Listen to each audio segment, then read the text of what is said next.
You must know what you are going after. You can't live your life meandering around hoping you hit something, and whatever you hit, you say, that's what I was aiming at. You have to have a specific target in mind. What got you in trouble is hanging around with the wrong people. Y'all let the wrong kind of people influence you. Keeping it real will keep you broke. Let me say that again. Turn the mic up. They didn't hear me. Y'all let the wrong kind of people influence you. Paul says, here's one thing I do. I'm forgetting those things which are behind. I don't know what you've gone through. I don't know what caused you to cry. I don't know what stressed you out. I don't know what turned your world upside down. But here's one thing I do know we can do. This is what is happening to most believers. We are procrastinators. It was Lord Chesterfield that said, know the true value of time. Snatch it, seize it. Enjoy every moment of it. No idleness, no procrastination. Never put off for tomorrow what you can do today. So when we pray over your giving, I want to pray over the thoughts you think. Because if you think wrong, you go wrong. If you think down, you go down. If you think you can't get up, you can't get up. If you think you can't be free, you can't be free. If you think you can't learn anymore, you'll never be able to learn. Your thoughts are either dragging you down or taking you up. Everything starts in the thoughts you think. You are no better than the thoughts you think. If you think little, you go little. If you think weak, you go weak. If you think up, you go up. One thought. Slap yourself in the head. One thought. That's how close you are. What scares me about this generation right now is that we are going into a dumbing down of ideas. We don't feed our minds anything. We don't invigorate ourselves anymore. Just reality TV. We sit up for hours to watch people act a fool. Do you have the courage to think? Still imagining stuff. Why you keep dreaming of a summer home? Why you keep dreaming of retirement, leaving your grandkids money? So I'm at the age now where I think about my grandkids. I got 7 TV shows. Dog, I only need one. One show pay me enough money. I just need one. I do not live my life in the confines of what anybody says to me. I let my imagination go, and now imagination is a preview to life's coming attraction. But what that really means is God showing you a preview of what he has for you. So now, if you have not because you ask not, do you understand if you up your ask, he has to up his give? Just period. This is simple stuff that anybody can apply. You ain't even got to have no degree to do this. You don't even have to have no money to do this. You can start this today and change your whole game, because you're going to need grace and favor anyway. You up your ask, he up his give. You have not because you ask not. This ain't a magic trick, man. I get tired of rich people talking to people and they make you buy these programs and stuff so they can drag you out for 8 years. You can get the program. I have asked God for some tremendous stuff. Everything he hasn't given to me is on the way. I have no doubt about it. Why would he not? So I said one day, I said, man, you know what? One day, man, I'm gonna give myself some land. I'm gonna buy myself a piece of dirt. So fast forward, God bless me. I get on TV when I'm 38. I'm on Showtime at the Apollo. Lord have mercy. They gave me my money. I saved my money up. I saved $250,000. I said, I'm going to give me some land. I went to Texas and I'm about to buy some land. But before I went to buy the land, I was curious. I just had the thought. I said, man, I wonder how much land is on earth? How many acres is on earth? Because you know it's not going to change.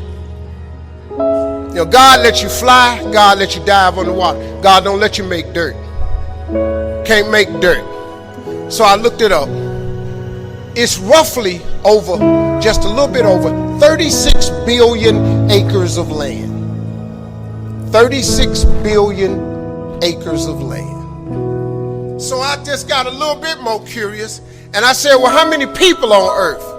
I looked it up and there's about 6 billion people on earth. So I did some Steve Harvey thinking. I said, okay, if it's 36 billion acres of land and it's about 6 billion people on earth, everybody ought to have 6 acres of land. Not just me, I just thinking. So I asked God, could I have 6 acres? That's all I wanted. Because the one thing I wanted?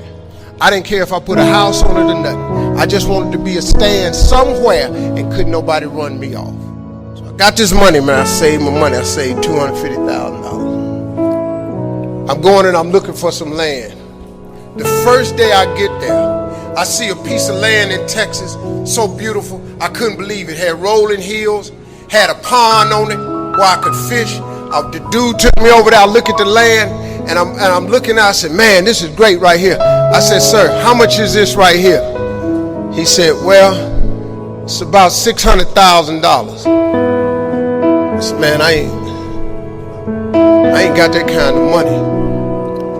He said, well, how much do you have? I said, I got $250,000. I said, well,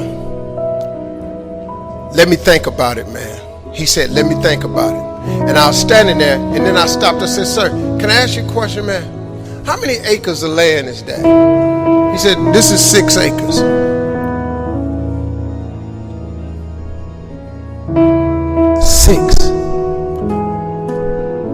Six years ago, I just asked God, just give me 6. See, I didn't want a whole lot of acres. I just wanted my cut. Just give me my 6. And so I said, ain't this crazy? So I thought about it. I said, man, what can we work out? Right before I got ready to say it, the guy that took me over there said, Steve, let me show you something right quick. He took me over to this hillbilly's house. Took me over to this hillbilly house named Jerry Campbell. I was a little nervous about meeting him, man, because I didn't like the way he talked, but mess around turned out to be one of the finest men I ever met in my life. Became a father figure to me. It's an old white man. He took me to his house. He said, let me show you something. He took me over and showed me this land, and it was massive. It had 3 lakes on it. It had rolling hills. It had trees. It was unbelievable, man. I said, man, this is incredible. I said, man, how much is this? He said, this 16 acres. I said, hey, man, I ain't got that kind of money. Let me go on back over here to this dude where Mike can cut a deal. He said, well, let me ask you something. What was you going to give that man over there? I said, well, I hadn't worked it out yet because all I got is $250,000. He said, well, listen, I'm in a little bit of a tide right now. Said, if you can bring me $250,000 cash by tomorrow, I'll give you this 16 acres. Next thing you know, I had 270 acres of land. Now let me tell you something. I'm so busy now, I don't even get to go to that ranch. I never can go.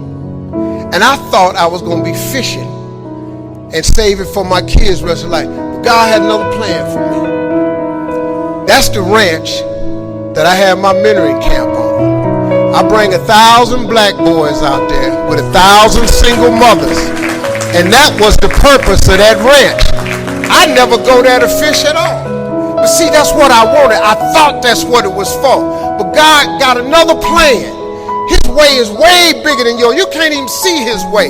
But you got to start the hustle. You got to give God something to work with. Look, if you start hustling and grinding, he'll fill it up for you. But if you ain't got no hustle and no grind, he can't fill it up. So guess what? I don't ever go there to use that land for fishing or not. But I'm changing boys' lives over there.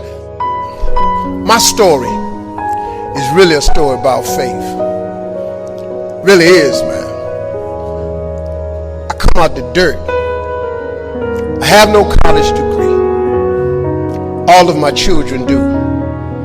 I got 7 kids. I sent every last one of them to college.